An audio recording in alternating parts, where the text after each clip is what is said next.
384장 함께 찬양하겠습니다.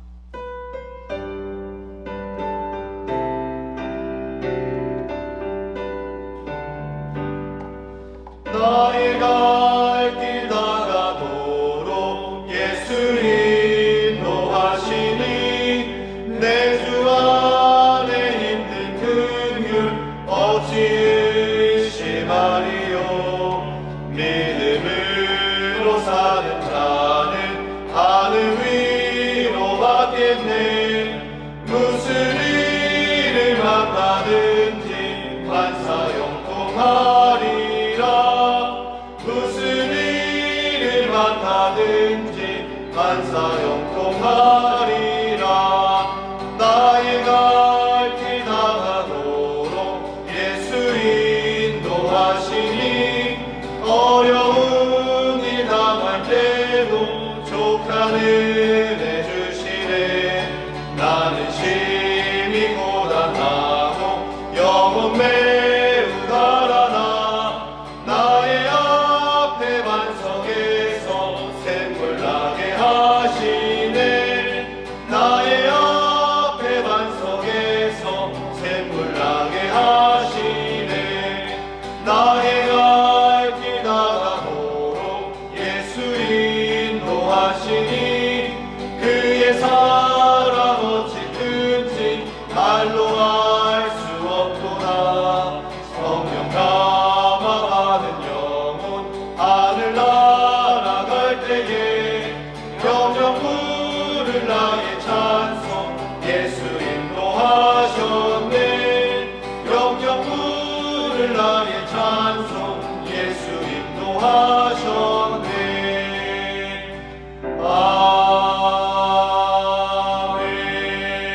아멘.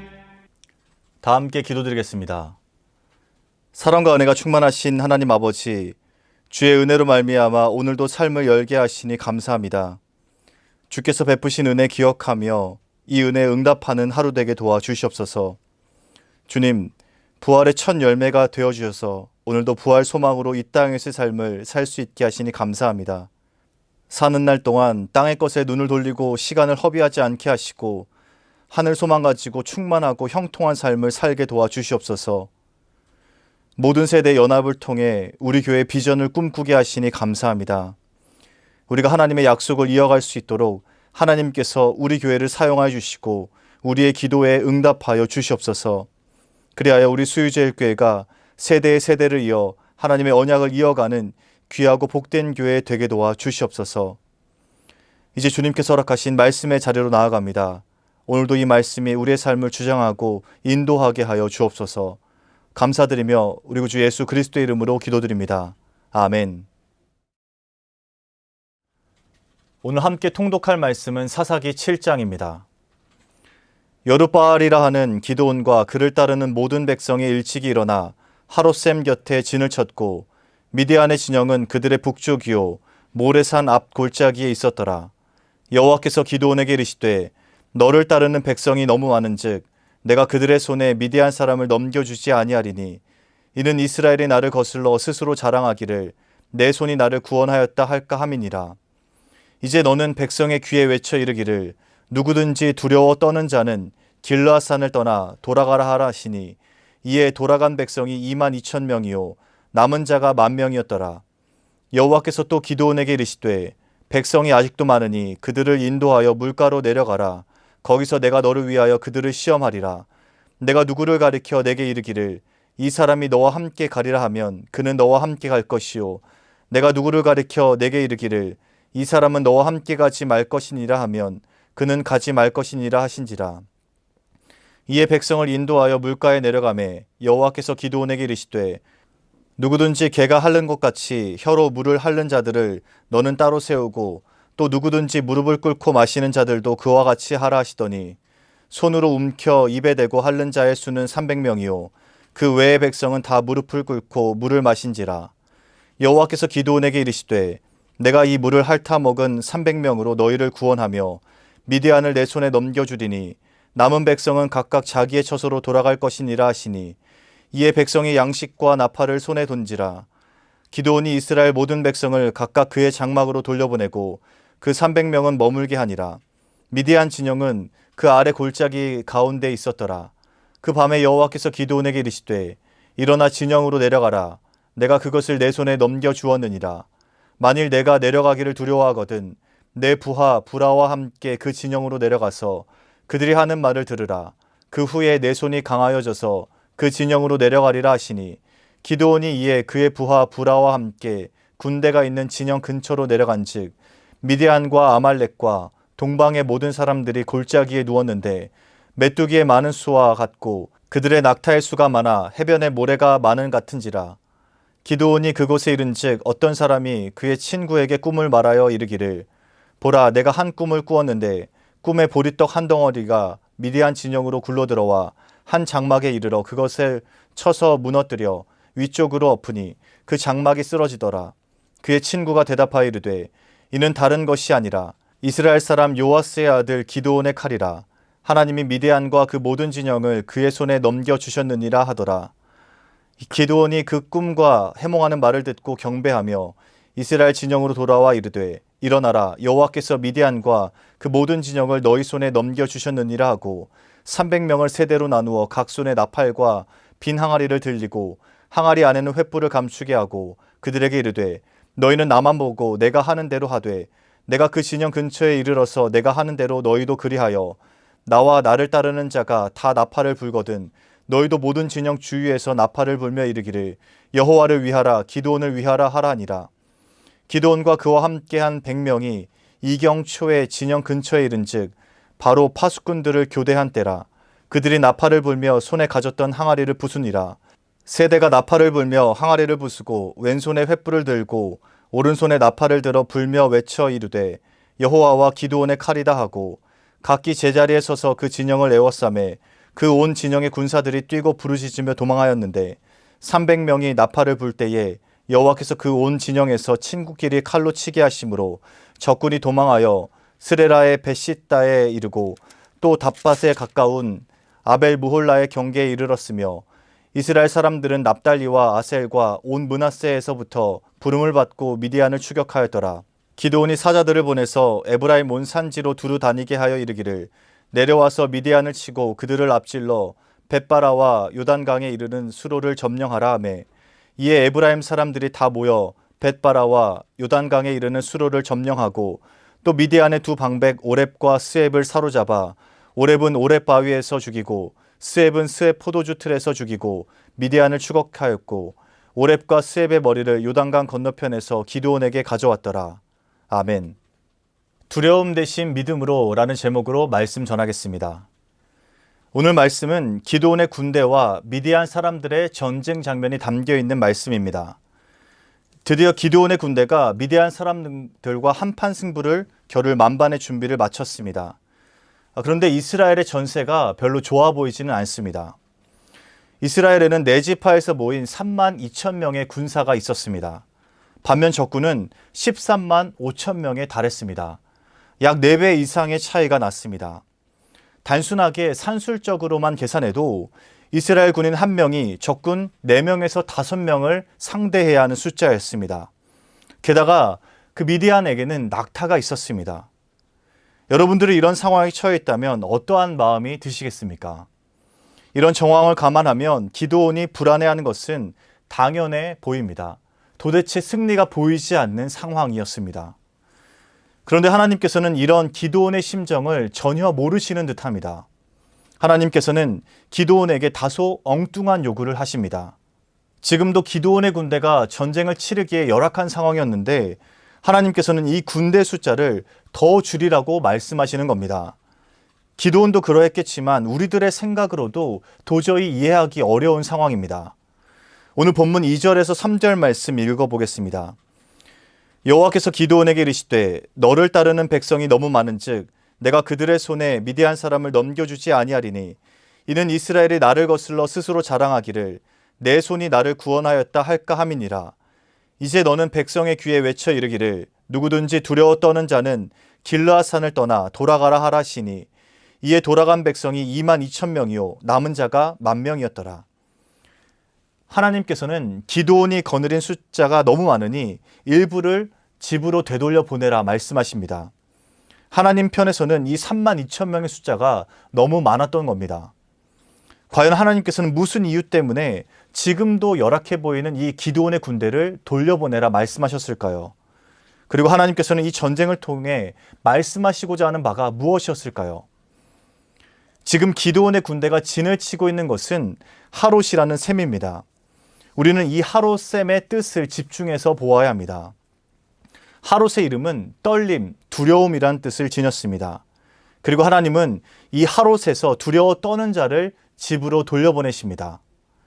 두려움이라는 단어가 아주 중요한 의미를 지니고 있습니다. 한마디로 두려워하는 셈에서 두려워 떠는 자를 돌려보내신 겁니다. 율법책에 기록되어 있는 이 군대에 관한 규례를 보면 이렇습니다.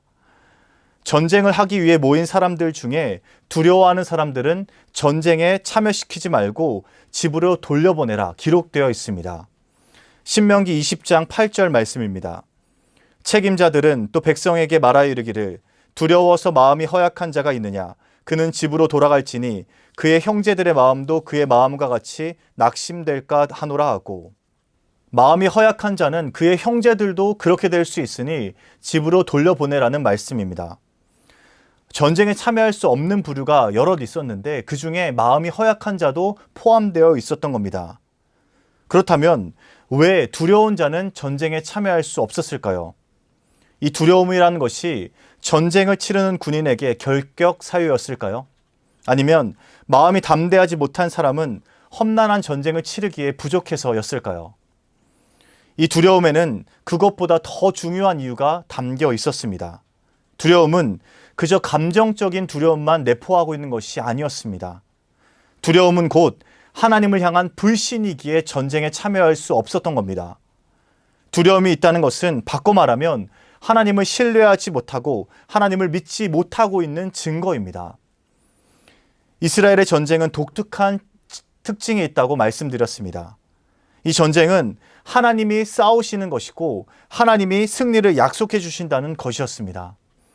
이것이 이스라엘의 전쟁이었고 우리는 이것을 성전, 거룩한 전쟁이라고 부릅니다. 그래서 여호와께서 이끄시는 전쟁에는 아무나 참여할 수 있는 것이 아니었습니다. 오직 하나님에 대한 확고한 믿음이 있는 자들만이 참여할 자격이 있었습니다. 그렇기에 이스라엘이 전쟁에 참여할 때는 강력한 무기와 군대의 수를 늘리는 것보다 그들의 믿음을 견고케 하는 것이 먼저였습니다. 그들이 전쟁을 치를 때에는 하나님을 향한 신뢰가 가장 강력한 무기였던 것이죠. 이 전쟁은 하나님이 치르신다, 하나님이 승리를 우리에게 주셨다라는 이 신뢰가 최고의 무기였습니다. 이러한 이유로 두려워하는 자들은 전쟁에 참여할 수 없었던 겁니다. 마음이 약하고 감정적으로 떨려서가 아니었습니다. 하나님이 치르시는 전쟁을 믿지 못하고 하나님을 신뢰하지 못했기에 그렇습니다. 그래서 그들은 전쟁에 참여할 수 없었습니다. 이제 기드온의 군대는 두 단계를 거쳐서 상당히 축소되었습니다. 첫 번째 단계에서는 32,000명 중에 22,000명이 집으로 돌아가고 10,000명만 남았습니다. 이때 군대의 규모가 3분의 1로 줄어들었습니다. 그리고는 두 번째 단계에서 남은 10,000명에게 또 한 가지 미션이 주어집니다. 물가에서 물을 마시게 하라는 하나님의 말씀이 떨어집니다. 그들이 물을 먹는 모습을 통해서 집으로 보낼 자들과 전쟁에 참여할 자들을 구분하시겠다 말씀하십니다. 이번에도 기드온은 하나님의 명령을 따라 이 10,000명을 물가로 데리고 가서 물을 마시게 합니다. 그랬더니 한 부류는 개처럼 엎드려서 먹었고 또 한 부류는 무릎을 꿇고 물을 마셨습니다. 이 말씀은 너무나도 유명하고 우리가 잘 아는 말씀이죠. 그런데 우리가 이 말씀을 볼 때 보통은 이 군인들이 물을 먹는 자세에 초점을 맞춰서 말씀을 이해합니다. 그래서 민첩하고 조심성 있게 물을 마시는 사람들을 하나님께서 선별했다. 그리고 나아가서는 우리도 이렇게 민첩하고 조심성 있게 봉사하자라고까지 말하기도 합니다. 그러나 우리가 확인했던 것처럼 오늘 말씀에서는 하나님을 신뢰하는 자를 선별하는 것이 중요했습니다. 이 말씀에서도 마찬가지입니다. 중요한 것은 물을 마시는 자세에 있었던 것이 아닙니다. 이 말씀의 핵심은 전쟁을 두려워하지 않고 하나님을 신뢰하는 자가 누구인가, 이것을 구분하는 것이 중요했습니다. 기적이 아니면 도저히 이길 수 없고 그런 상황에서도 하나님을 신뢰할 수 있는가, 이 사람들을 선별하는 것이 중요했던 것이죠. 그리고 하나님께서는 단 한 명이 남더라도 그 사람이 있다면 그 사람을 데리고 전쟁을 치르신다 말씀하십니다. 엎드려서 마시던 물을 손으로 떠서 마시던 그것이 중요하지 않았습니다. 군인 수를 줄이신 이유는 딱 한 가지입니다. 전쟁에 능하신 하나님을 두려워하지 않고 온전히 신뢰하고 의지할 수 있는가라는 것입니다. 이미 이 전쟁에서 이스라엘의 승리는 보장되어 있었습니다. 그러나 두려워하고 하나님을 의심하는 자들에게는 그 승리가 주어지지 않았습니다. 그리고 결국에는 하나님을 신뢰하는 300명의 군사가 남게 되었습니다. 이들은 하나님의 약속을 신뢰합니다. 전쟁을 이끄시는 하나님을 믿습니다. 그렇기에 이들은 두려움 없이 전쟁을 치를 수 있었고 하나님께서 그들에게 승리를 주셨습니다. 강인한 체력과 민첩성과 조심성이 있는 300명이 아니었습니다. 하나님을 신뢰하는 그 믿음을 가지고 똘똘 뭉친 믿음의 정예부대였던 것이죠. 그리고 하나님께서는 이들을 통해서 하나님의 일을 보여주십니다. 사랑하는 수유제일교 성도 여러분, 전쟁은 우리의 수와 우리의 능력에 달려있는 것이 아닙니다. 오직 전쟁은 하나님께 달려 있습니다. 하나님의 약속에 의해 그 전쟁의 승리가 주어집니다. 그리고 우리가 해야 할 일은 우리의 두려움을 떨쳐내고 하나님을 신뢰하는 일입니다. 그렇다면 그 승리가 우리에게 보장되어 있습니다. 하나님의 전쟁에 우리의 지분은 없습니다. 그저 우리는 믿고 신뢰하고 약속 따라 묵묵히 걸어가면 되는 것입니다. 오늘 하루도 이미 우리에게 주어진 이 승리의 기쁨을 맛보며 살아가는 복된 하루 되시길 주님의 이름으로 축복합니다. 사랑의 하나님, 오늘 말씀을 통해 하나님이 치르시는 전쟁을 우리가 어떻게 임해야 하는지 확인하게 하시니 감사합니다. 하나님께 선택된 그 300명의 용사처럼 두려워 떠는 것이 아니라 오직 하나님을 신뢰하고 나아갈 수 있도록 인도하여 주시옵소서. 우리 앞에 놓여있는 상황과 환경을 보는 것이 아니라 그 너머에서 이 전쟁을 이끄시는 하나님을 바라보고 하나님을 신뢰하며 나아갈 수 있도록 인도하여 주시옵소서. 두려움 대신 믿음으로 우리의 삶을 채워갈 수 있도록 주님 역사하여 주시옵소서. 연하여 주님 가르치신 기도를 드리오니 하늘에 계신 우리 아버지, 아버지의 이름을 거룩하게 하시며 아버지의 나라가 오게 하시며 아버지의 뜻이 하늘에서와 같이 땅에서도 이루어지게 하소서. 오늘 우리에게 일용할 양식을 주시고 우리가 우리에게 잘못한 사람을 용서하여 준 것 같이 우리 죄를 용서하여 주시고 우리를 시험에 빠지지 않게 하시고 악에서 구하소서. 나라와 권능과 영광이 영원히 아버지의 것입니다. 아멘.